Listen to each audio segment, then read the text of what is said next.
Welcome back to NYSE TV Live, everyone. I'm Kristen Scholler here in studio. Well, automobiles are another hot topic this week as the Paris Motor Show is underway. This attracts car enthusiasts from all over the world. And the exhibit, which is in Versailles, showcases innovations from leading automakers like Volkswagen, BMW, and Stellantis.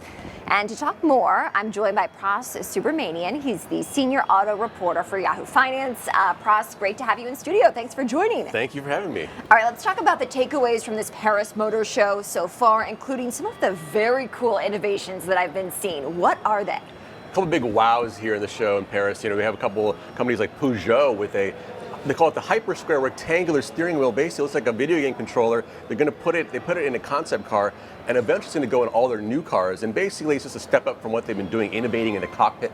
They've had the iCockpit for a while, where they've had a steering wheel below the digital display. So it's kind of like another iteration of that. Yeah. And also, one thing that really caught my eye was the Yangwang U8, which is a BYD company, their luxury company. Interesting. And they have this really high-end SUV. It looks like a Range Rover. Okay. But get this, it can actually go in water and float, and actually they call it swim for up to 30 minutes. The swimming car. This is what I was hearing about, of course, yesterday, and as these headlines were starting to circulate. Right, and the thing is that it seems like a gimmick, but in actually it's a place where there's some flooding, you might actually need that feature. Yes. So that's something that people are talking about. But also, I think the big picture here is about China kind of being a big presence at the Paris Motor Show. Yeah. And this is sort of highlighting the tension between the two sides, between Europe and China, as they kind of battle out with tariffs and sort of find out how can they bring these Chinese EVs to Europe cheaply, but then also not hurt domestic production. Pras, I also want to talk about this rectangular steering wheel, right? For consumers, what exactly is this like, and how is it innovative?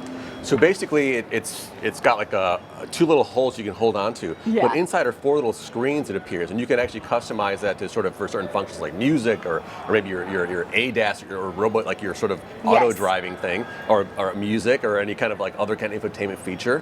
Maybe it's like opening the windows, closed, but you can do whatever you want.